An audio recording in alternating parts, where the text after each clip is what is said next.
Hello everyone, good afternoon. We meet again. And in this video, we are going to continue our lesson. It is still about conditional sentence.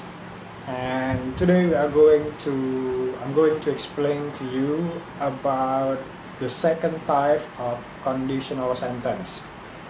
Lalu kita ketemu lagi dan di video kali ini kita akan melanjutkan pembahasan mengenai conditional sentence.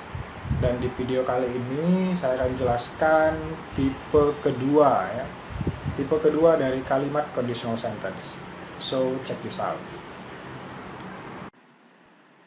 Well, everyone, so we are going to start the lesson. Kita akan mulai pembelajarannya.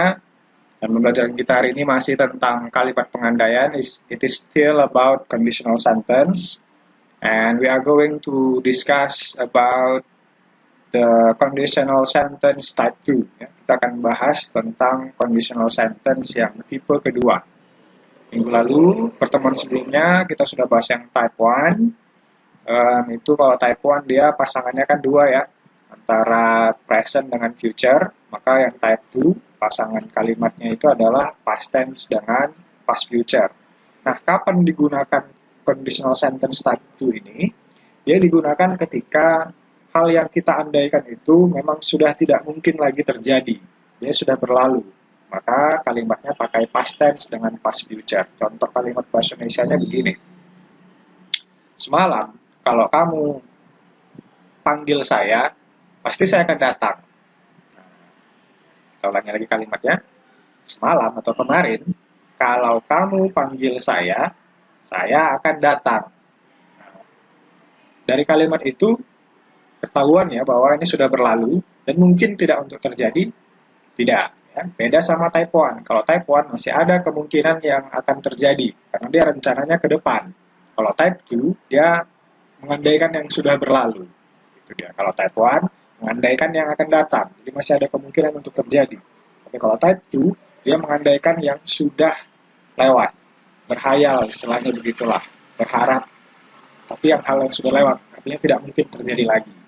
Nah, itu kadang kan dalam percakapan kita perlu atau biasa menggunakan kalimat-kalimat seperti itu ya. Nah, itulah kita bahas di conditional sentence. So, you will know how to express your wish ya. Jadi kalau tahu cara mengungkapkan harapan gitu ya, in conditional sentence dalam kalimat pengandaian. So kita lanjut, berikutnya kita di type 2. Ini dia. Ini type 1 sudah berlalu. Ini type 2. Jadi kalimat if-nya itu adalah dia bentuknya past tense dengan past future. Jadi pasangan ini adalah pasangan type 2. Jadi jangan sampai lupa past tense dan past future. Oke, kita lanjut, kita bahas satu-satu tensesnya. Kita mulai dari past tense, kemudian dengan past future. Kita kenali masing-masing tenses itu. Past tense, ini dia past tense. Kalimat past tense itu adalah kalimat yang selalu menggunakan verb kedua untuk kalimat negatif. Untuk kalimat positif. Tapi untuk kalimat negatif dan kalimat interrogatif, dia tidak pakai verb kedua.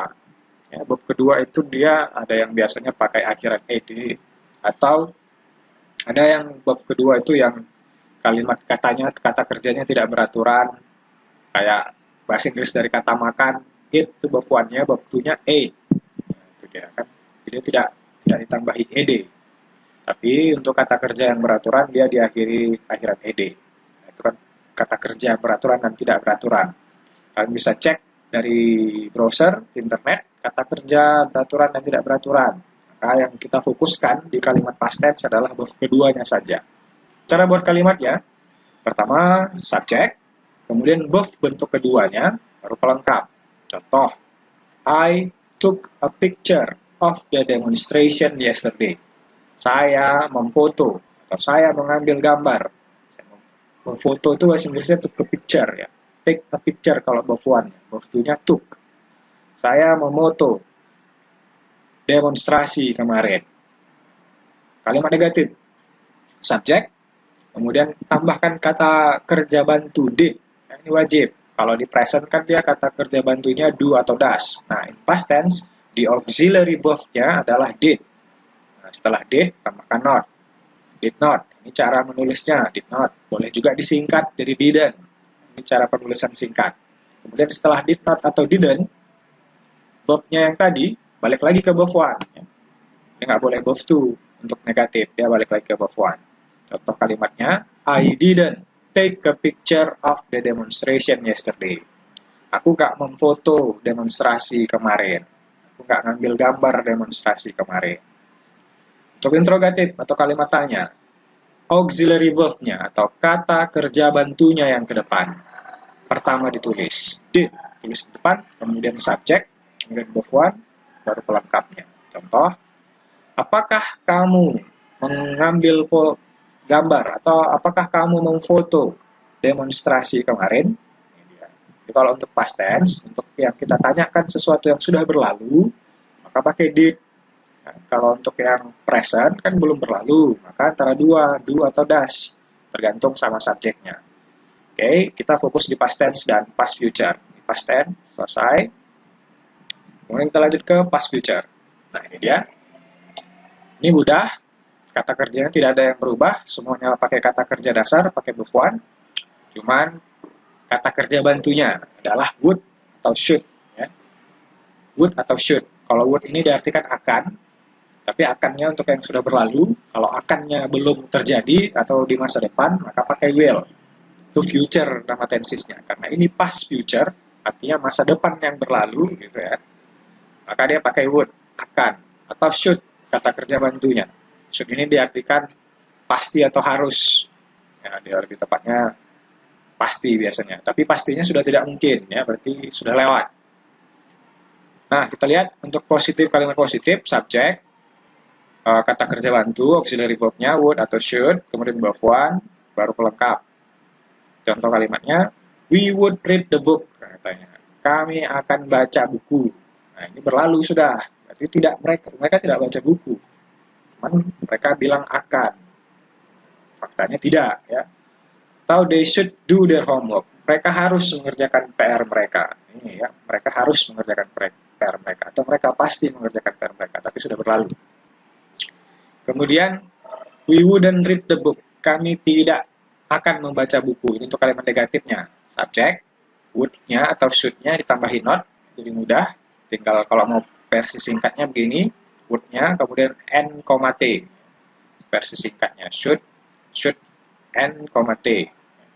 Kemudian untuk interrogatif kalimat tanya.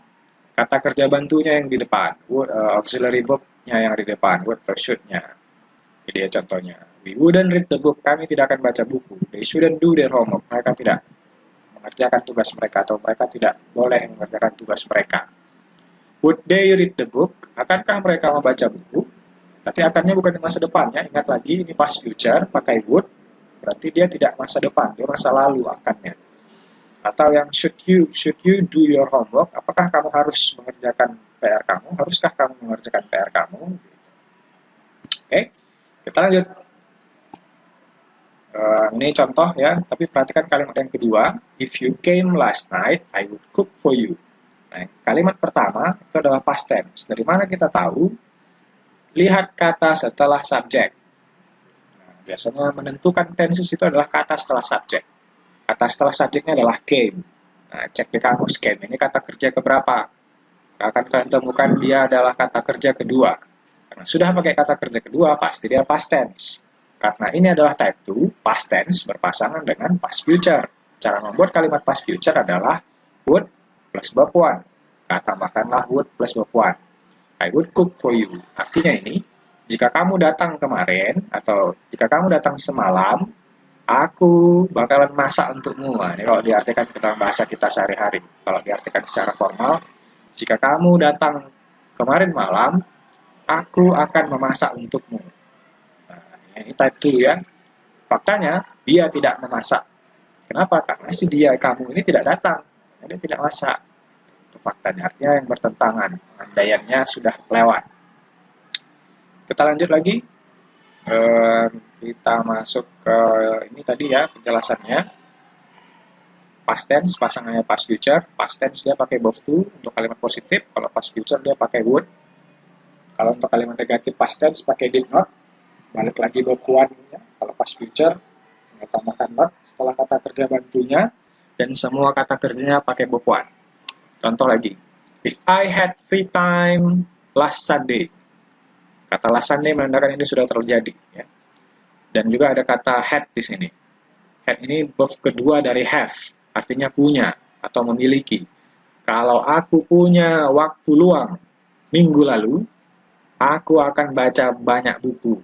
Nah, saya ulangi lagi artinya. Kalau aku punya waktu luang minggu lalu, saya akan baca banyak buku. Dari kalimat ini kita tahu bahwa faktanya bertentangan dengan kenyataan. Kenapa begitu? Dia tidak baca buku. Kenapa dia tidak baca buku? Ya, mungkin dia tidak punya waktu luang minggu lalu. Contoh yang kedua. She would listen to you if you spoke well. She would listen. Would listen. Inilah dia past future-nya. Ya, past future dibalik posisinya. She would listen to you if you spoke well. Nah, spoke-nya ini adalah verb to. Inilah past tense-nya. Jadi, past tense dengan past future. Kalau dibalik ya past future sama past tense. Sama saja. Ya. Nah, coba kita kerjakan sama-sama untuk contoh soal nomor 3. If we, hard, we would get good score. Katanya. Kata yang mau diubah adalah kata study. Yang mau diisikan ke titik-titik. Ini adalah type 2. Berarti pasangannya antara past tense dengan past future. Maka kita cari tahu dulu kalimat yang lengkap. Kalimat yang tidak punya titik-titik. Kalimat yang lengkap itu adalah kalimat keduanya. We would get good score. Would get. Ada kata would. Itu ciri dari past future ada verb one ya. Ini adalah ciri past future. Maka karena sudah past future, maka pasti di sini adalah past tense. Gitu ya. Karena past future, lawannya past tense. Kawannya past tense. Maka kita butuh cara membuat kalimat yang positif. Kenapa positif? Karena ada kata not di soal ya. Pasti positif ini. If we, setelah subject, kalau untuk kalimat past tense, apa yang dibuat? Verb to.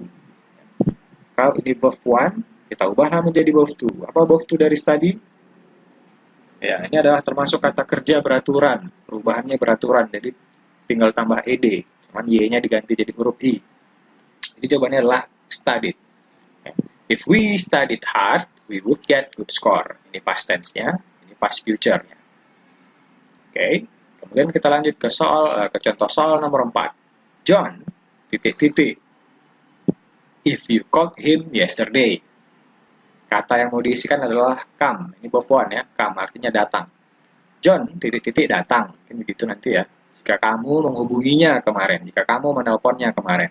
Nah, ini yang kita ketahui yang lengkap itu adalah kalimat yang ini. Kita cari tahu tensisnya. Tensisnya, cara melihatnya adalah lihat kata setelah subjek. Subjeknya adalah you, maka kata called inilah yang menentukan tensisnya. Lihat di kamus, called ini verb keberapa, maka akan kalian temui dia adalah verb kedua. Maka verb kedua pasti dia adalah past tense. Maka pasangannya adalah past future. Maka yang perlu kita isikan ke titik-titik ini adalah kalimat past future. Cara membuat kalimat past future, setelah subjek, yang perlu ditulis adalah kata kerja bantunya, would. Ya. Maka verb one-nya masukkan ke dalam. Jadi kalimatnya menjadi John would come if you called him yesterday. Oke, itu saja. Thank you very much. Jika kalian punya pertanyaan, silakan bertanya. Jika kalian merasa video ini penjelasannya masih kurang, silakan putar kembali videonya. Oke. Well, everyone, that's all the explanation about the second type of conditional sentence. And I hope you get the lessons well. And if you have any questions, you can ask me via WhatsApp group. Itu saja dulu penjelasan untuk kali ini tentang conditional sentence tipe 2. Saya harap kalian bisa memahami dengan baik. Kalau ada yang mau ditanya, silahkan tanya melalui grup WhatsApp kita. That's all, and see you next time.